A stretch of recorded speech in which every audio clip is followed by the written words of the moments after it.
Kindoki Politique, émission, il y a analyse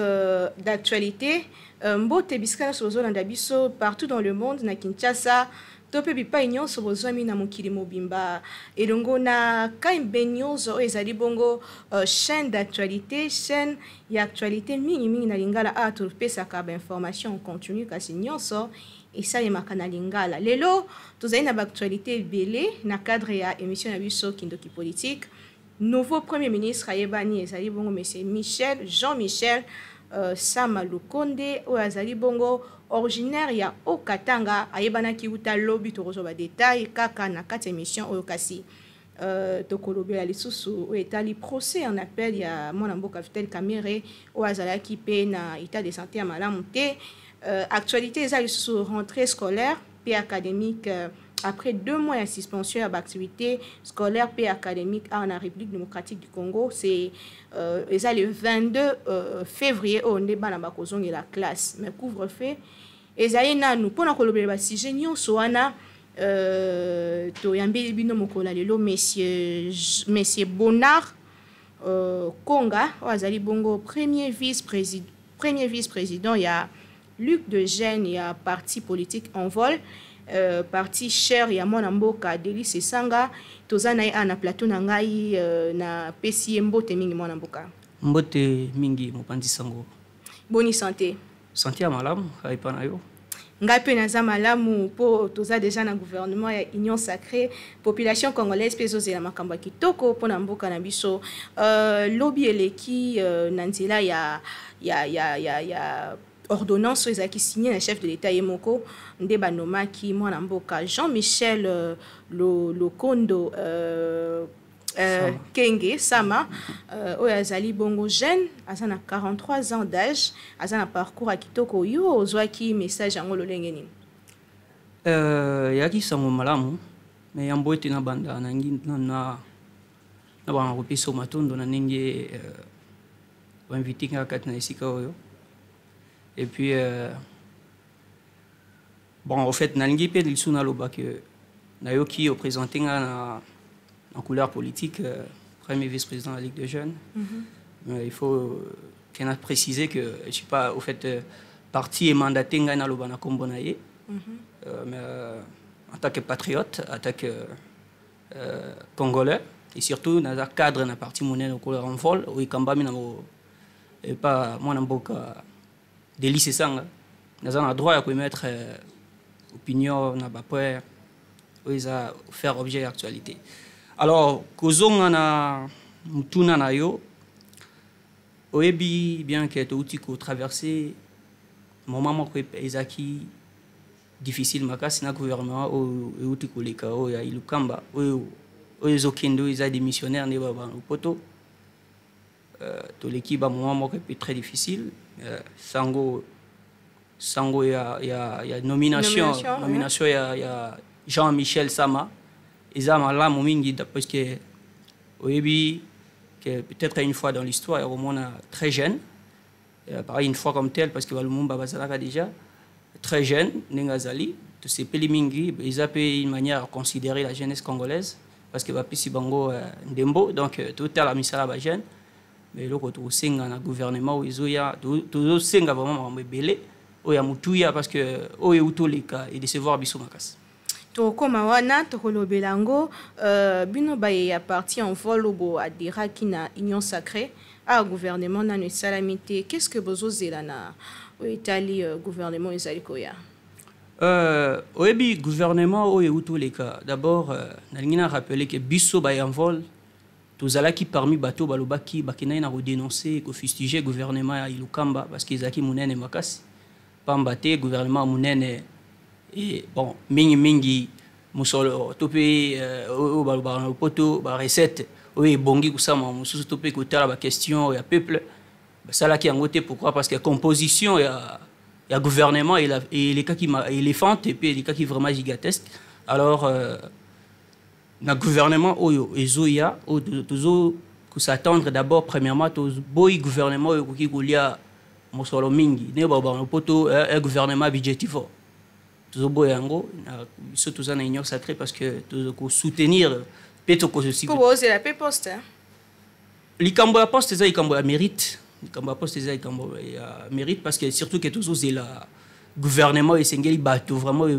o bazo mérité les gouvernement favoritisme té les gouvernement il faut bato baza na mérite certes soki moko ndina ngayo akambanga o atambisa biso na ngomba en vol azana ba qualité azana na ba mérite naé donc soki bakomona ke no ya kozala wana tobeta c'était sikana soki sai que gouvernement ya Jean-Michel Sama ebimi kombo ya mon continent ezate otika na kana union sacrée. Bon, tokotika na biso kana union sacrée parce que il faut koyeba que union sacrée d'abord ils allient donc loko e botami pona ko meom pepe asika ndenge peut-être na okiko lubango na lopoto donc c'est une mise en commun des idées pour la refondation de la nation. Alors loko bongo to okiko rejeté parce que biso to sans gouvernement parce que ce qui nous importe tant c'est ils ont l'intérêt général de la population ceux qui tout le monde a non intérêt à peuple ils ont la union sacrée biso to ont la union sacrée mais c'est comme que union sacrée on a intérêt na yango bon et comme il y a bateau ndenge zaki gouvernement kala wana ma mususu eko zoma avec le temps tozonga moi sima population ezolanda biso ebike en vol ezalaki elongo na mwana mboka Moïse Katumbi ensemble pour le changement wana avant comme ensemble pour la République parti politique nae kasi lolengi nini en vol et se retrouva qui elongo na mwana mboka Félix Tshisekedi alors que normalement en vol et sengela ki zana lamuka ndeni bokoma ekuna d'abord ngina loba ke en vol ti le luisa na kati ensemble parce que ensemble pour le changement moko ebeza plateforme lokola il y a parti politique il y a plateforme ils ont créé pour soutenir la candidature de Moïse Katumbi. Biso en vol, qui na poussé à soutenir Moïse Katumbi dans l'élection. Mais au fait, nous avons soki to kenda qui soutenir sous Félix Tshisekedi beaucoup à place na ba élection c'est parce que tout le monde qui non principe pas Mathéo moko yebi na Genève et puis na si je sais qui en Afrique du Sud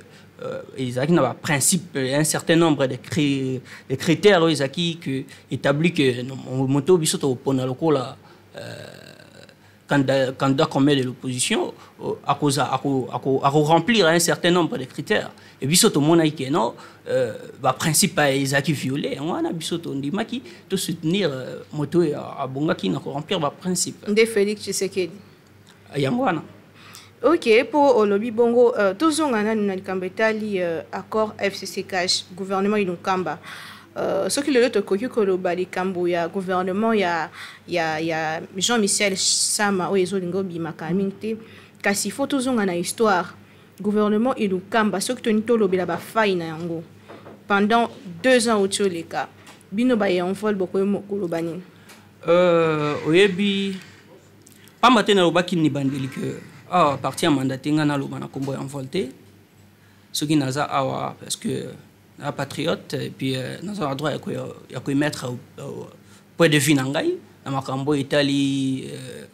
misala mboka kasi na ndenge na yo moko ba faille itali gouvernement il combat d'abord il faut que loba ete gouvernement na izaki gouvernement moko izaki budgétivore parce que composition na yango d'abord izaki monene makasi tout bané côté là que ba recette ya mboka et banaki mingi déversé na fonctionnement na yango et que gouvernement yango izaki na possibilité ya ko répondre na ba attente ya ba population congolaise et que ce qui parce que justement composition na yango ezaki vraiment ezaki munene et que ba te belé et puis au moins na ba querelle ka inutile ne ezalaki ba querelle ya ba conflit de compétences ba nini o ya sali boyo ya lobi boye o ya boy donc makamwa ezaki vraiment malamu te ce de lobi al kambetali nouveau premier ministre lelo yo tozo la gouvernement na ye ba définir nyanza ko faire face nango pour qu'à relever mboka na biso. Belé. Bah défi est belé. Ils ont vraiment ébélé. Tout aussi dans le gouvernement Yassika, dans le premier ministre Yassika, Jean-Michel Sama, tout aussi habitué à Jean-Michel Sama, tout aussi dans le à qui n'a pas prioriser d'abord, à qui n'a pas la réforme sur le plan économique. Sur le plan politique et aussi les social des peuples congolais. Et là, ils ont ils ont d'abord stabiliser l'insécurité dans l'Est. Il faut que partie à Mbokana et ça l'a vraiment sécurisé. Mais ils ont vraiment le Moutuya. Mais pas battre la réforme, ils sont très importants. Bah qui n'a pas tenir compte na gouvernement izoya puisque le gouvernement ils a le papa papa na katia famille il y a au moins dans une famille il y a des enfants il y a des parents alors le gouvernement est pour ils a namboka ndenge papa aza na katia libota bana moni donc ce qui est comme yango mona bah moment me sous bando traité à gouvernement ilukamba irresponsable les autres gouvernements qui étaient irresponsables du sens que ils n'étaient pas à la hauteur des attentes de la population. Alors parce que ce qui peut-être par contre n'a reposé aux mêmes questions que ndeni toki ko traité papa ou azoko ko zo banana en charge ming bon c'est pareil irresponsable. Et bon, ce qui est bon au gouvernement, il a qui déjà fait na yango. Toujours le gouvernement oyo ya sika oyo ko za la constituer na bateau moko ya bateau ya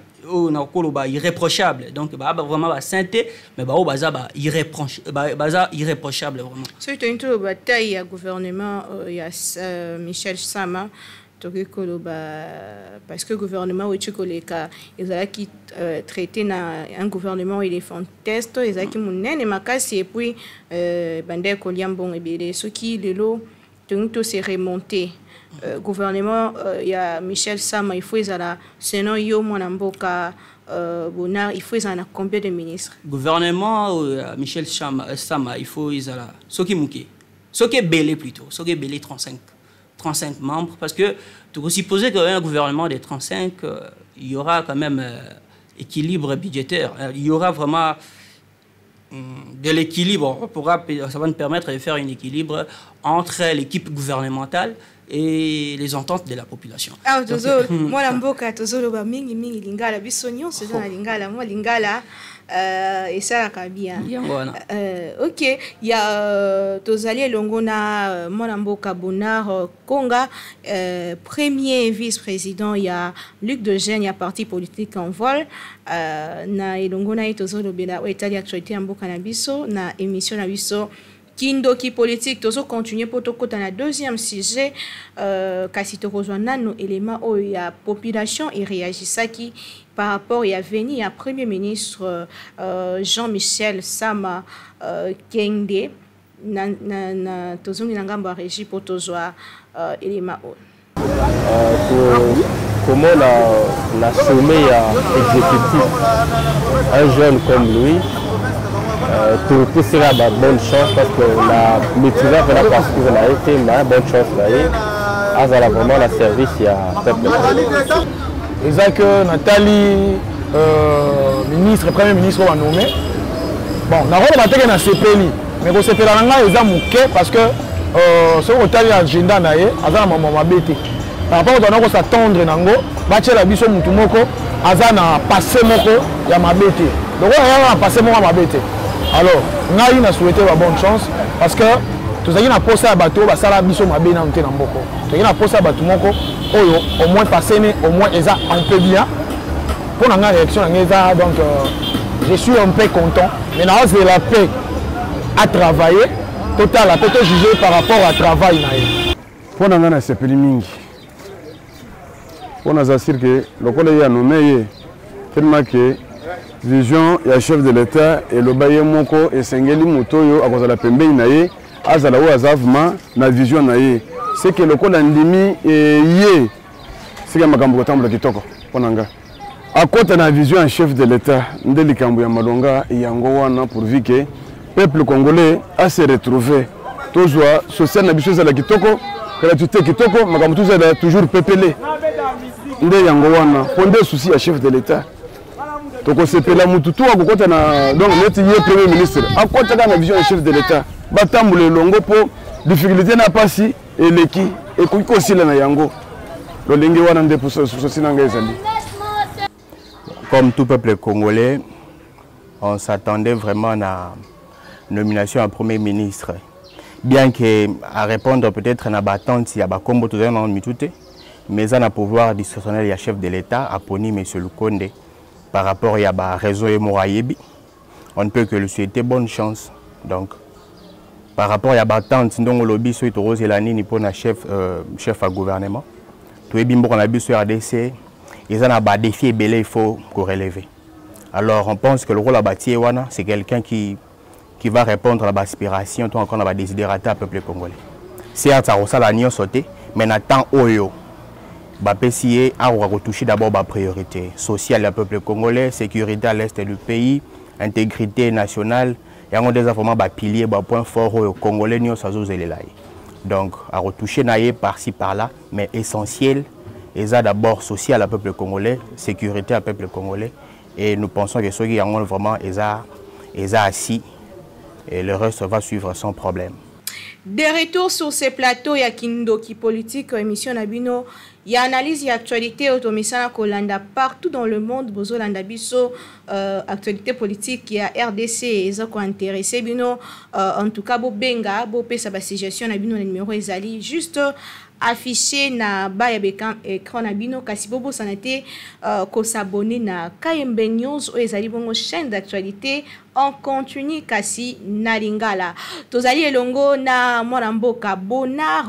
Konga ou azali premier vice-président ya Luc de Gênes azali pe elenge alingi kosala politique et donc on a été sur la mingi etali bongo actualité mboka na biso Mwanamboka Bonard le lo tozali ko deux mois après fermeture ya ba etelo na université kasi ba utu ko annoncer biso que le 22 février à classe Zozonga alors que couvre-feu ezanan makanisi nawe ezani na likambo etali likambo bana classe ya mboka na biso. Ok, maintenant pour la question et puis d'abord yambona na ya la question il faut na tout le baquet ba mesure en gros ezala qui est un peu injuste du sens que yo moko mona ki ndeni ni bakanga ki ba église te bakangi ba Assemblée nationale te bakangi bar na ba terrasse mais bakangi ka université na ba école. Ils acquis vraiment injuste parce que ce qu'on moni au tali réalité ils ont que ça les manakati à Assemblée nationale ils ont presque même réalité na où ils ont salé na ba université parce que disposition ba to vandaka presque ndenge moko alors on a évité ndeni coronavirus en ils aikara na ba université et puis bakangi yango ils a appelé sous malamu sauf que ils a retard na évité ceux qui sont étudiants topé les élèves moko ya évité année oyo atangi vraiment ndenge lingoban ceux qui ont ba précaution ba ko sala potozo parce que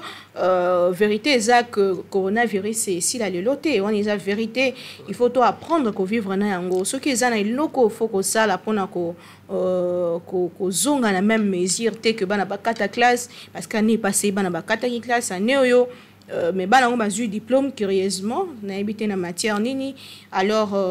éducation ezali moko ya ba priorité ya école alors ce qui les photo to zo ba disposition ba disposition nini ba ko zo pour que to ko ya na même mesure te oui bi d'abord et là on a qui ko loba faut ba mesure ya précaution ba yebande nini ya ko mettre à l'abri les étudiants topé élèves du danger il fait et d'abord respect il y a geste barrière barrière et bon on a ban bon pour na bana oyebi eza na eloko ba détectif o ba appareil détectif na ebite so ba bien obongo yango esengeli eza na ba institution nyonso soki thermoflash yango wana alors yango esengeli eza na ba université na ba etelo nyonso po mwana ava akota na kati esengeli d'abord ba tester eloko wana eza ko munduki wana ba tester soki aza normal après à côté et puis il faut isuba exiger balata masque parce que eza pour la sécurité ya bana ensuite et sengeli à chaque classe à chaque auditoire il faut bâtir lavage mais lave mais wana soki ba bien on ni invité cantine wana bâtir on a kati comme ça étudiant topé nani élève tango zo kota ya mbota kende kozwa ebonga et sengeli nanu sukoli maboko simande avandi eza malamu et bon au etali te la likolo ba même mesure ko sunga biso. Bon, yango ndeza et puis moi passe d'abord on a été le likolo lokola isa déjà bateau ba mikolo ba mature et ça d'abord isenga loko moko isa question ya volonté et puis ya conscience ya motu yemoko ayeba keno esikanga nazali malade yoki kozwa ngai sengi na mibatela parce que pamba te lobi soko okuta soko ozui yango okomi kuna confiné bon moto oyo tala okuna zate parce que kuna taka mise en quarantaine moto nyonso abanga o s'approcher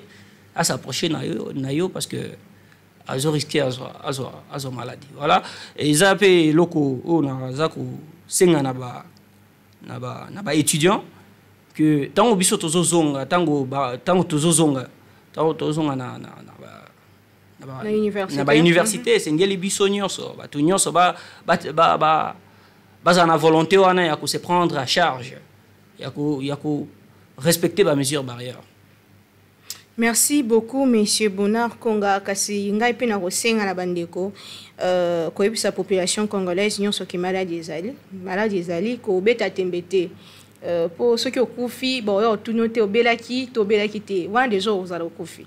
en tout cas maladie ezali faut ko zwa nyonso au sérieux lata kashne na yo sokola maboko surveiller bana kozela l'état azana na responsabilité wana kasi yo kozela l'état te sala musala na yo lokola parent zwa charge ya mwana na yo pesa e kashne sokola maboko na ye tant pe bana ba komi na ba école to senga na ba professeur bazwa vraiment soin ya bana pour que to telemisa propagation ya maladie oyo et tozonge la vie na biso vie normale au fait parce que l'éducation ezali moko ya ba pilier ya mboka soki éducation ekufi en tout cas to éviter to telemena wapi soki ngalo nazoloba po na tangaki soki ndeko na nga azali boso azali jeune eza po atangaki soki lelo monsieur excellence Jean Michel Sama comme premier ministre eza po atangaki bon so moi no atangiti soki to préparer génération ezoyati na ya remplacer Monique comme Koko Sondeko alors to comme déjà na suka ya kindoki politique ya mkola lelo